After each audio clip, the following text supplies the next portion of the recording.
Speaker, and welcome. Thank you so much for being here today. I want to first ask a question before I get into my talk. I want to ask you to just think in your mind something that you saw. Maybe it was a play, maybe it was a ballet, a circus, um, maybe you saw Cirque du Soleil or the Ringling Brothers. Just think back to that time, something that was just to you magical, because that's what I want to talk about today. So if you can just place that in your mind, that magical event, because I want to talk about making magic, even if you're on the autism spectrum or someone you love is on the autism spectrum. And the autism spectrum, as you may know, is a very wide spectrum.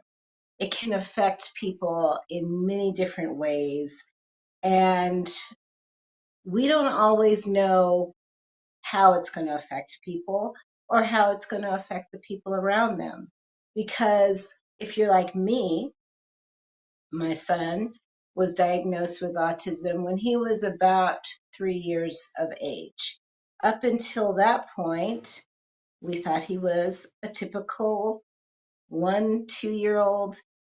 When he was born in San Antonio, Texas, the nurses and everyone around me said he's a champ. He's absolutely perfect. And that's what I thought. I believed he was perfect. I even thought, it's too good to be true. He's absolutely perfect. Life is going to be wonderful. Well, guess what? There is no real perfect, except there is determination, there is passion. There are things that can make perfect. Practice can make perfect. But what I want to go back to your vision of what moved you, what was magic to you, and how did that happen? It didn't just happen overnight. Whatever you saw, whoever you saw go on that stage and move you to your core and made you believe in magic, that's what I want to talk to you about today. Because I know you've been there. I know you've seen something that you said, I just really, really would love to be able to do that. Or that just makes me so happy when I see that. It just brings me some kind of inexplainable joy. Well, that's what we're talking about today. I'm Karen Hairston Franzel. I'm also the manager and mom of Danny the Acrobat. His entity is called Team Danny because it is a team effort with myself, his manager, Danny, of course, who is on the autism spectrum, his dad, who is our support planner and coordinator, as well as his coach, who's been training him for the past 12 years as a circus acrobat, specifically aerialist. And I have to get my words right because those in the circus know there's a big difference between being an acrobat and an aerialist. And Daniel, we call Danny the Acrobat, is an aerialist. Now, I ask if you've ever seen Ringling Brothers Circus or Cirque du Soleil, or maybe you've been down to where we are here in Orlando, Florida, to the Disney or Universal shows that have aerialists in them. This is where we brought Danny up, and it is a big circus community, and there are a lot of former circus performers, circus actors, aerialists who make their home here. So it's not hard to find lessons if you really want them. That's not what I was thinking about when my son Danny was diagnosed with autism. not in a million years would I have ever imagined that I'd be sitting here talking to you about how Danny went from being a nonverbal, newly diagnosed child on the autism spectrum to being his manager. And he's a professional aerialist with the Omnium Circus. And he tours around the country. I go with him. So does his dad. And he is actually getting paid to perform. And he loves it. And he's living his dream. And he's made that magic come true. How does it happen? Well, it doesn't happen by accident, I don't think. I think it happens by paying attention. Despite everything else that may be going on in your life, because I guarantee you things are going to happen that are going to disrupt everything you know. When Daniel was about 2 years old, he seemed fine. We had no cause for alarm. We were just playing ball and taking walks. He was our first child. And we just thought everything was going to be fine and it would be kind of smooth sailing. And it wasn't. By the time we had our second son, 11 months after Danny, they're very close in age, two boys. Danny gradually, not overnight, but gradually stopped making eye contact. He stopped talking. He stopped responding to his name or directions. He started vocalizing, kind of making sing-songy noises, and he might imitate a cat or a dog, but he wouldn't string together the words that he had already mastered in a sentence like he used to. He started becoming very interested in repetitive motions. He would pour water from one container to another container to another, back and forth, back and forth. And this would go on and on and on. And we'd call his name and try to distract him from that. And it was almost as if he didn't hear us, but I knew he heard me, but he didn't want to look at me and he didn't want to respond. So as a first-time mom, I take him to the doctor. The doctor says, we need to look into autism. What? I didn't know what autism was. I'd heard, I think some actor son had it and he couldn't talk, but Danny could talk, or at least he was talking. Well, as I said before, and you probably already know, autism is a spectrum, and some people can talk. Some people actually talk a lot that have autism, maybe on one subject. Some people don't talk at all. Some people start talking, and like Danny, they will stop. And this is how the autism spectrum affects people. But just because you can't do some things on the autism spectrum doesn't mean you can't do anything. In fact, sometimes you have a greater gift in a certain area that just needs to be nurtured and developed and shined on, as opposed to focusing on the things that you can't do. Sure, Danny can't drive a car. He can't hold a conversation on the telephone.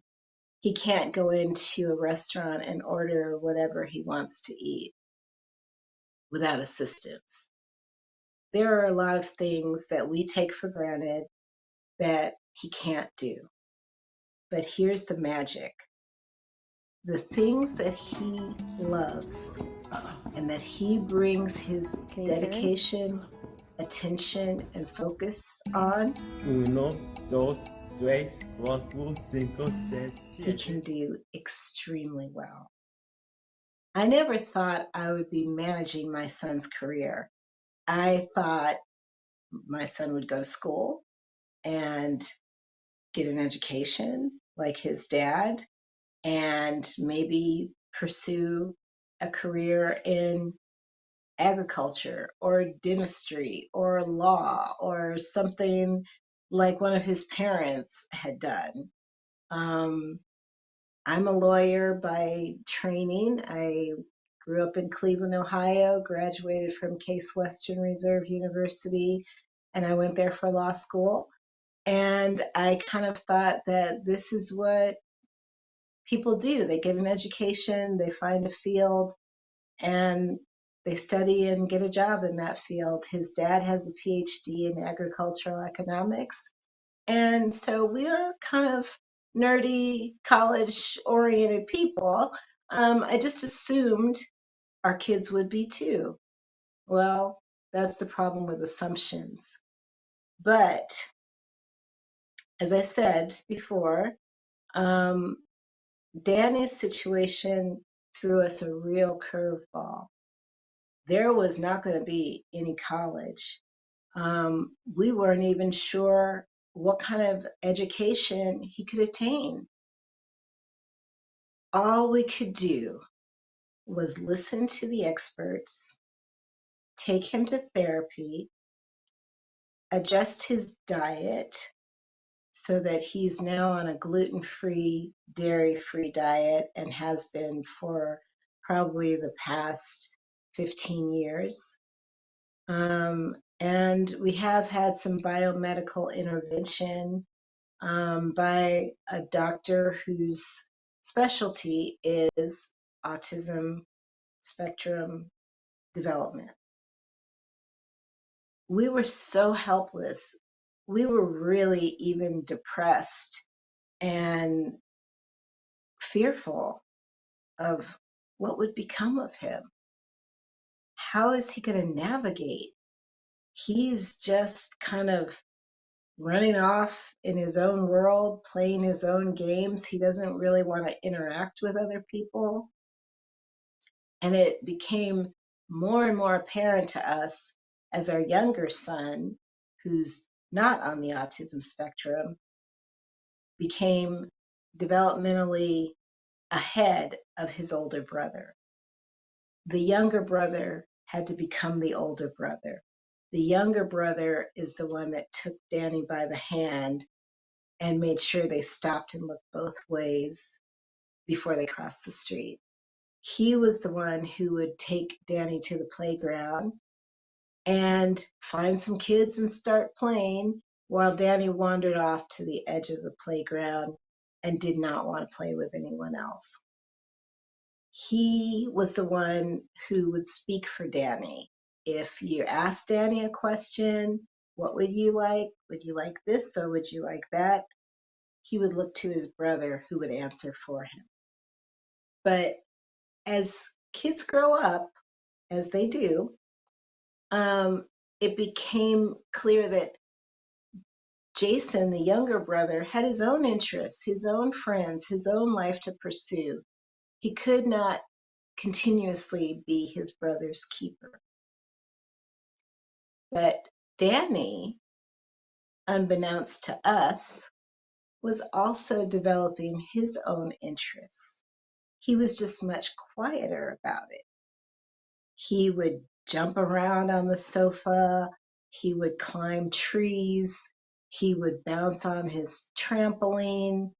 He would play outside with the mud, and he would swing on the swings, and then he would stand up swinging and start swinging. And then he would flip over, stand on top of the swing set, and walk across to the edge. The first time I saw him do that, he was probably about 5 years old, and I didn't want to scream because I didn't want to startle him, But I was terrified until I saw him safely come down from that. And he would do it again and again. And sometimes he would do it on public playgrounds. And I can't tell you how many times I got attacked verbally by other moms.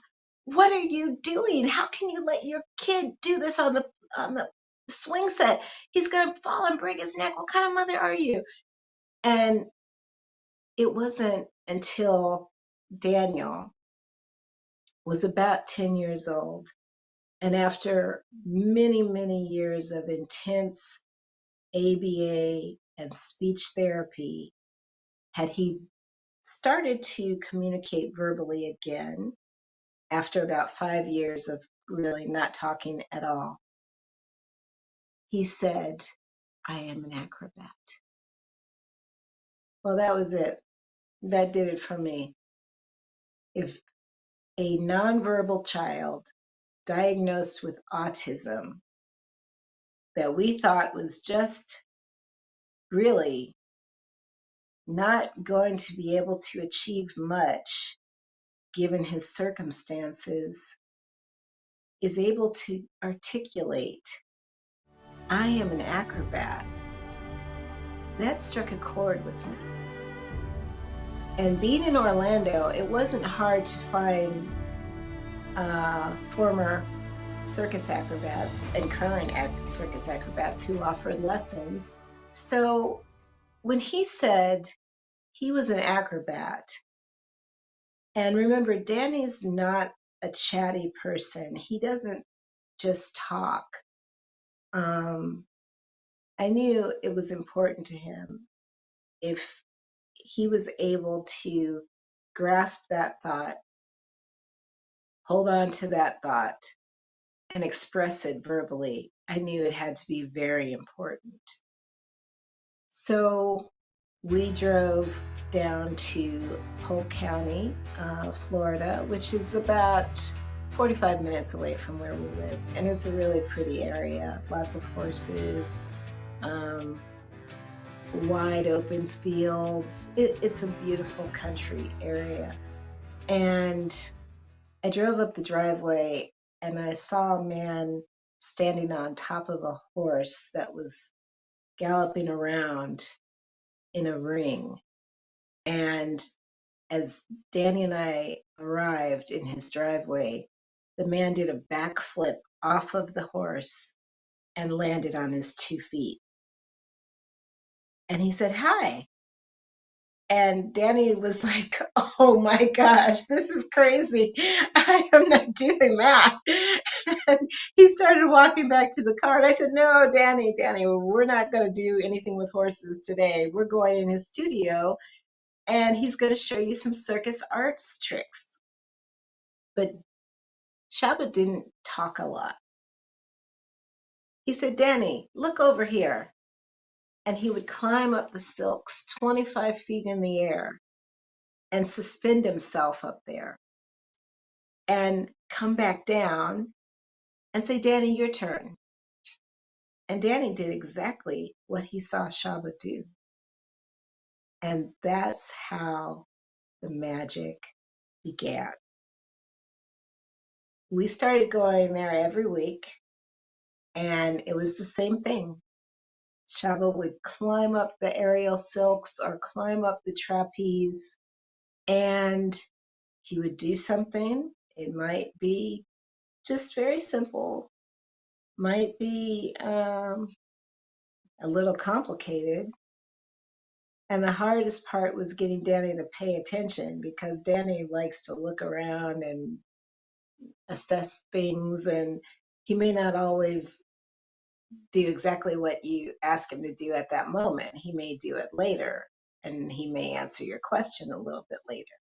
But when Shaba made that circus magic on the aerial silks and the trapeze, that caught Danny's attention. And Danny not only looked, but he assessed, and he did exactly what he saw. And he would do strength training exercises, sit-ups, push-ups, And Danny got stronger and stronger, and his stamina increased so he could stay up on the silks or on the trapeze and not lose his balance, not get weak. It was just something that Danny could do exceptionally well, and that was his, and he embraced it. And I facilitated. I drove him out to the circus lessons every week, sometimes twice a week, and I still do. And that's been 12 years. So this has been Danny's journey from being diagnosed with autism to getting a lot of therapy and interventions to pursuing anything that seemed to interest him, sending him to school, special ed, and just exhausting every possible avenue to help him develop his interests and his skills. Of course, not everybody's journey is going to be identical. No two people are probably affected by autism in exactly the same way, but everybody has the capacity to be supportive of their child or their loved one, or even just believing in your own ability and your own interests. If you're about to step out into the world and you've been diagnosed with autism, then of course you may have a lot of anxiety about what can I do? Listen to your heart. Whatever you're interested in, that's what you do. And when you do that, it doesn't matter what people's assumptions are. It doesn't matter if they don't think you can do it. If you love it, you can do it. And I think this is really the essence of Danny's story, the journey and the message that I want to share with you today. I hope that you'll take away how that magic happens, how to keep that magic in your life, how to make that magic happen. And I hope Danny's story inspires you to don't give up hope. You're going to have frustrating days. You may even have frustrating weeks or months, but don't give up. If something's not working, try another way. We're no accidents. If we're here, if we're breathing, if we're awake, then we have a purpose. Find yours and walk in it. And even when bad things happen, don't let them discourage you. Even when people don't believe in you, believe in yourself. And this is our message to you from Team Danny the Acrobat. Thank you so much for listening. Thank you for being a part of our journey. We hope to see you down the road, as they say in the circus. And Danny is on tour and performing with Omnium Circus. So I hope you can catch his performance and feel the magic.